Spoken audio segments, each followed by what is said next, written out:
नमस्ते। ओवरव्यू में आपका स्वागत है। 3 विषय। क्या लेह लद्दाख चला कश्मीर की राह? दूसरा, मालदीव्स में से भारतीय सेना का हटना क्या भारतीय डिप्लोमेसी को झटका? और तीसरा, ममता बनर्जी का अलग जाना देगा इंडिया अलायंस को झटका या ताकत? इन तीनों विषयों में आगे बढ़ने से पहले आपसे एक आग्रह, चैनल को सब्सक्राइब करें और अगर हो सके तो चैनल की मेंबरशिप भी ले लें। मेंबरशिप का मतलब कि हर महीने आपको एक हमें छोटी आर्थिक सहायता आप देते हैं हमें, और अगर आप हर महीने का आर्थिक एक कमिटमेंट नहीं करना चाहते हैं तो वन टाइम एक बार एक मुश्त भी आप हमारा आर्थिक सहयोग कर सकते हैं। आपके इस आर्थिक सहयोग से हमें चैनल चलाने में आसानी रहती है। तो अब सबसे पहली बात, क्या लेह लद्दाख चला कश्मीर की राह? ये बात मैं इसलिए कह रहा हूँ कि देश के बहुत से मीडिया में जो रीजनल मीडिया है और जो वर्नाकुलर या हिंदी मीडिया, उसने बहुत ठीक से इस खबर को छापा नहीं है। 2019 में जब कश्मीर से धारा 370 को हटाया गया और उसके बाद कश्मीर को स्टेटहुड से उसको पहले बांटा गया और उसकी स्टेटहुड भी चली गई। कश्मीर जब मैं बोलता हूँ तो मैं जम्मू कश्मीर की टोटलिटी में बोलता हूँ। तो जम्मू कश्मीर एक अलग यूनियन टेरिटरी बना दिया गया, लद्दाख को एक अलग यूनियन टेरिटरी बना दिया गया और दोनों को सेपरेट कर दिया गया। और ऐसा एक जनरल इंप्रेशन गया, क्योंकि लद्दाख से बीजेपी के सांसद भी थे, और एक इंप्रेशन ये गया कि ये भाई हिंदुओं वाला हिस्सा ये हो गया है और मुसलमानों का हिस्सा इधर रहता है और अब तो बीजेपी की वहाँ तूती बोलेगी। लेह लद्दाख में आज 5 साल हो रहे हैं। लेह लद्दाख अलग हुए, यूनियन टेरिटरी बने। सप्ताह दिखाया गया था कि वो विकास की राह पे कुछ वंदे भारत की, क्या राजधानी तो छोड़ दीजिए, राजधानी से तेज वंदे भारत चलती है, वो कुछ बुलेट ट्रेन की स्पीड से भागेगा। लेकिन जैसा लगता है कि ढाक के 3 पात, जहाँ था वहीं है। समस्याएं और बढ़ गई हैं। समस्याएं बढ़ी नहीं गई हैं। इस बीच चीन ने जिस तरह से उस लद्दाख के कुछ रीजन पे दबाव बनाना शुरू किया है और हम लोगों ने उसका मुंह तोड़ जवाब देने में हिचकिचाए हैं, वो कहीं ना कहीं लद्दाख भी उसको महसूस कर रहा है। इस बीते शनिवार को लेह लद्दाख में एक बड़ी रैली हुई और टोटल बंद हुआ। ये पूरा लेह लद्दाख जो था वो बंद था। उस दिन बंद का आह्वान किया गया और कहीं कोई काम नहीं हुआ। पहली बार एक जॉइंट रैली में लेह एपेक्स बॉडी जो लैब है, जो लेह को रिप्रेजेंट करती है, और कारगिल डेमोक्रेटिक अलायंस KDA, इन दोनों की सामूहिक रूप से ये कॉल थी बंद की और रैली की, और ये बहुत सक्सेसफुल रही, बहुत सफल रही। इनकी अब धीरे धीरे लेह लद्दाख के निवासियों की 4 कॉलें हैं। उनकी 4 डिमांड है, कॉलें नहीं, 4 मांग है। उनकी पहली मांग ये है कि भाई हमें स्टेटहुड का दर्जा दिया जाए, क्योंकि उनका कहना यह है कि भाई यूनियन टेरिटरी आपने जम्मू कश्मीर को किया, यूनियन टेरिटरी हमें भी किया, तो अगर आप सुप्रीम कोर्ट ये ऑर्डर देता है कि जल्दी से जल्दी जम्मू कश्मीर की स्टेटहुड वापस लाई जाए, तो हमारी स्टेटहुड क्यों नहीं वापस आए? और उसके पीछे उनके ठोस और तार्किक कारण भी हैं।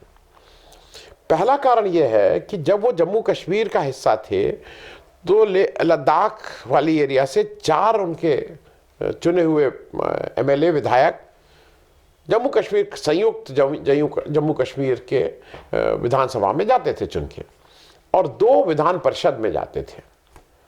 अब आपने उसको यूनियन टेरिटरी बना दिया, उसका दर्जा ही कम कर दिया।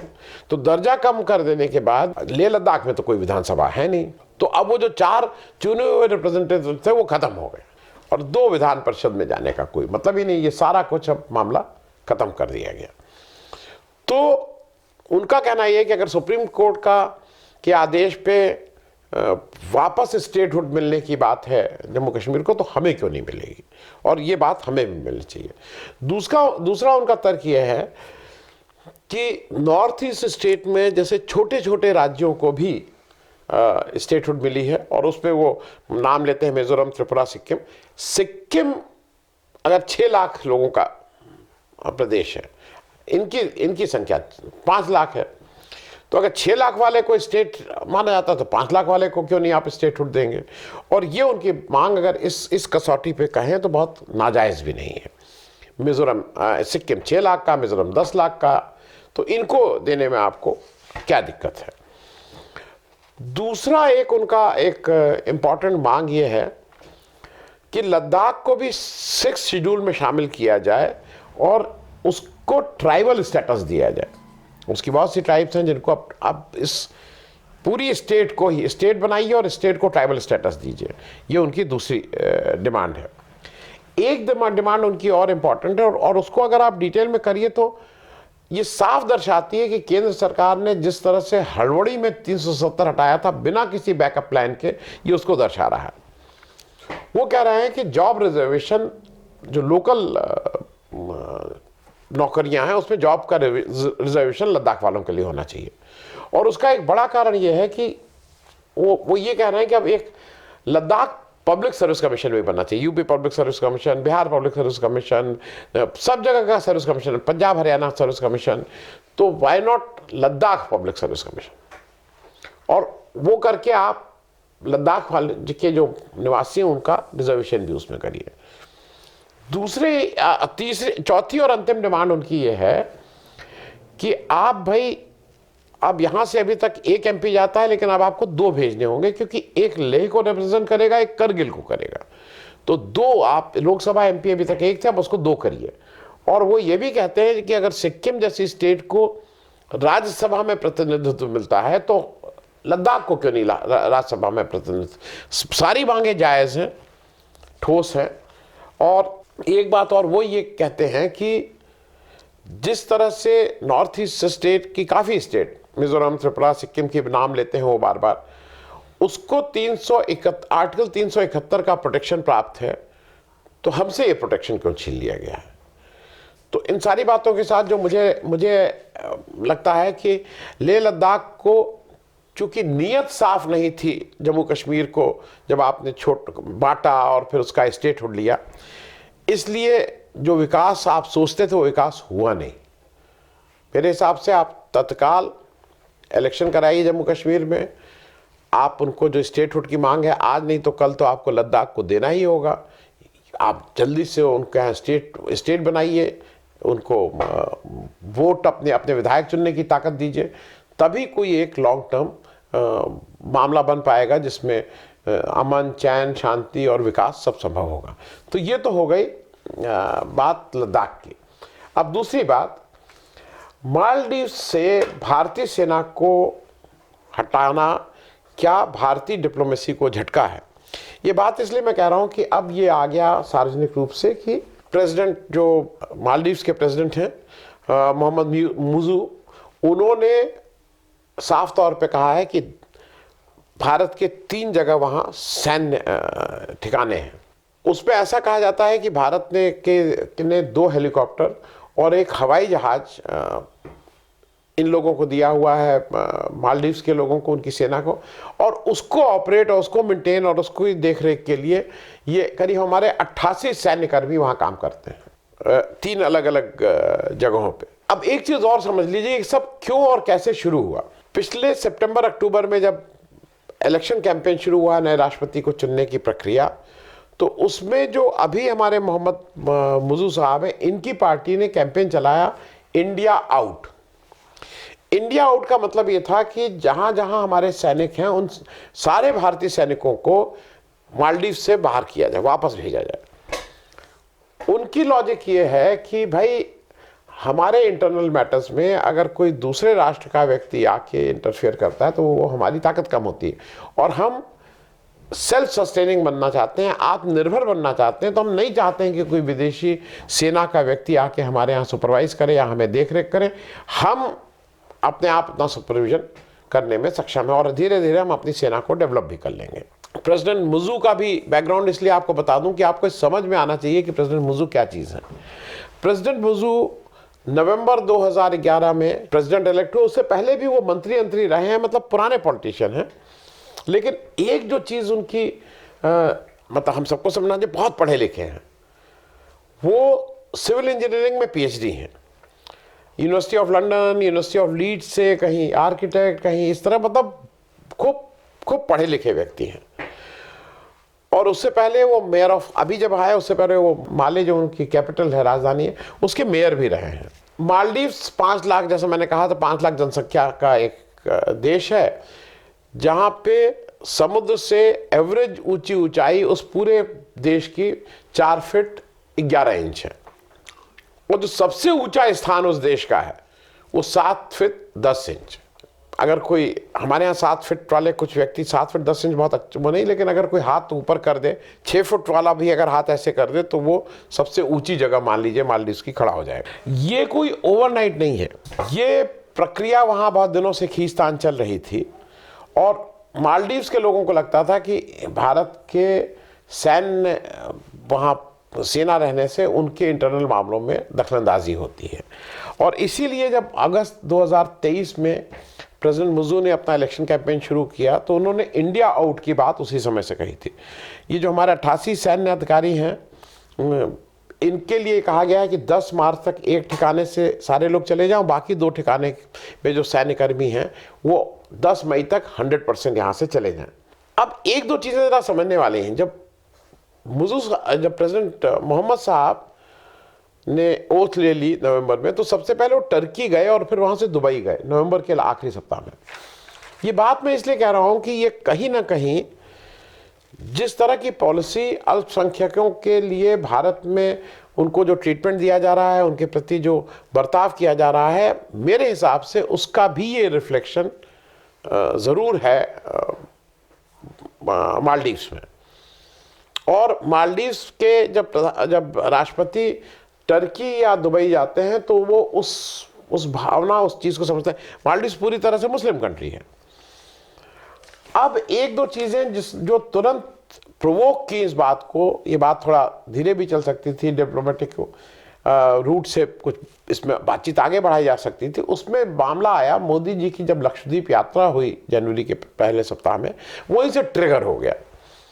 अब भक्त तो भक्त, मोदी जी ने कहा लक्षद्वीप, भक्तों ने कहा कि लक्षद्वीप बिल्कुल मालदीव्स को के सामने बिल्कुल इतना बढ़िया है, मालदीव्स अब कोई जाएगा नहीं। मालदीव्स की नई नई सरकार बनी थी, उसमें 2 बहुत यंग मंत्री थी, उसमें से एक महिला थी, दोनों महिलाएं थी। और उन्होंने इसके जवाब में वहां से कोई स्टेटमेंट जारी किया। भारत ने उस स्टेटमेंट को ना अनदेखा करना उचित समझा और ना उसको छोटे स्तर पे रफा दफा करने की कोशिश की।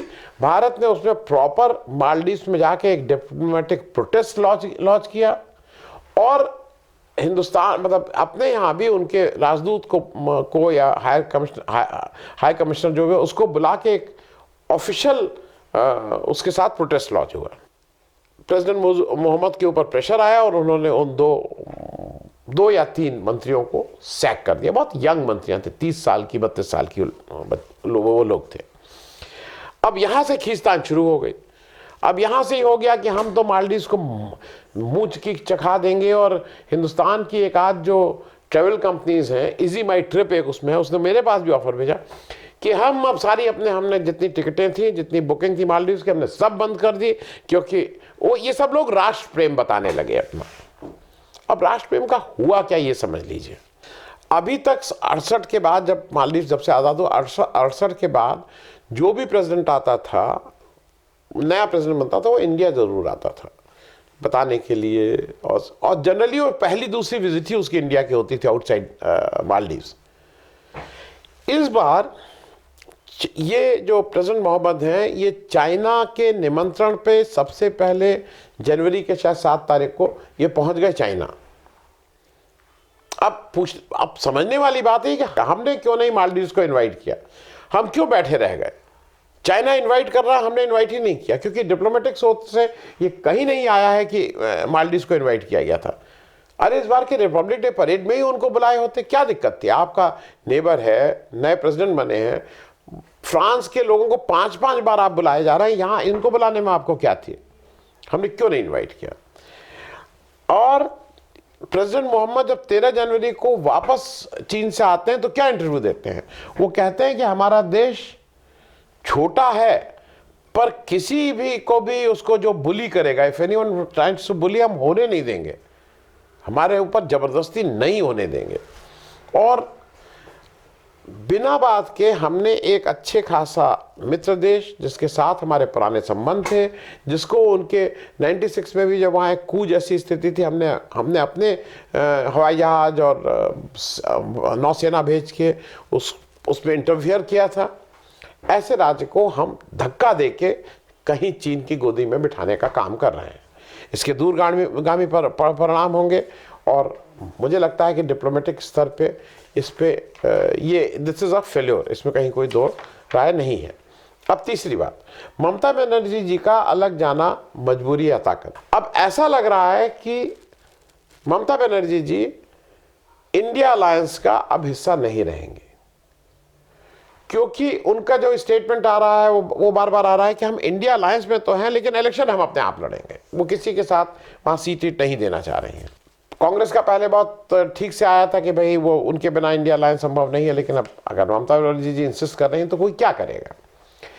मैं ये बात इसलिए कह रहा हूँ कि ममता बनर्जी जी को 5 और 6 को दिल्ली जाना था और ऐसी बहुत संभावना थी कि जब दिल्ली जाएंगी तो सोनिया गांधी से मुलाकात होगी। और काफ़ी लोग ये मान रहे थे कि सोनिया गांधी से जब एक बार उनकी रूबरू आमने सामने बात हो जाएगी तो सारे गिले शिकवे खत्म हो जाएंगे, वो इंडिया अलायंस का हिस्सा बनेंगी और ऐसी कोई दिक्कत नहीं रहेगी। दिक्कत क्या हुई कि 2 दिक्कतें हैं। एक तो दिक्कत है सीट को लेके कि वहाँ कुल 42 सीटें हैं, कांग्रेस ने 2 सीटें जीती थी, 1 सीट पे सेकंड रही थी और ममता बनर्जी को लगता है कि 2-3 सीट से ज़्यादा मैं नहीं दूंगी कांग्रेस को। कांग्रेस को लगता है कि भाई 2 सीट पे हम जीते, 22 पे आप जीती, 18 पे बीजेपी जीती, 18 सीट जो बीजेपी की जीती हुई उसमें कुछ सीटें हमें भी मिलनी चाहिए। ये कांग्रेस के परसेप्शन के हिसाब से है। ममता बनर्जी को लगता है कि यहाँ कुछ देने की कोई ऐसी आवश्यकता नहीं है। दूसरा वहाँ फैक्टर थोड़ा अधीर रंजन चौधरी जी भी हैं जिनको भाषा पे नियंत्रण नहीं है।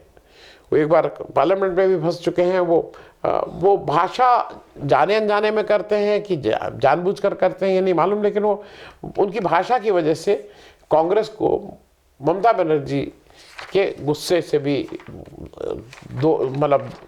गुस्से को भी झेलना पड़ता है। ममता जी वहाँ नहीं जाएंगे, लेकिन उसका एक पक्ष कुछ लोग ये भी कह रहे हैं कि शायद देखिए ये फैक्ट है कि ममता बनर्जी जी ने बीजेपी को हराया और बीजेपी को ज़्यादा बेहतर ढंग से समझती हैं। ये भी फैक्ट है कि 2014 में ममता बनर्जी के 34 MP थे और जो 2019 में गिर के 22 हो गए थे, तो उनके पास तो 12 बढ़ाने का स्कोप है।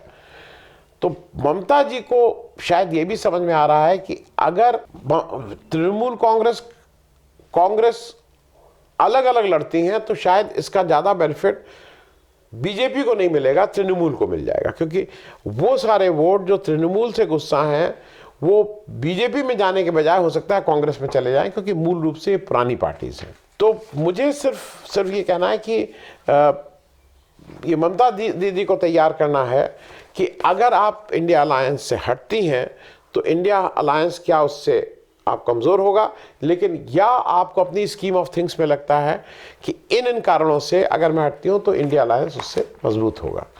अभी के लिए इतना ही। Thank you so much. धन्यवाद।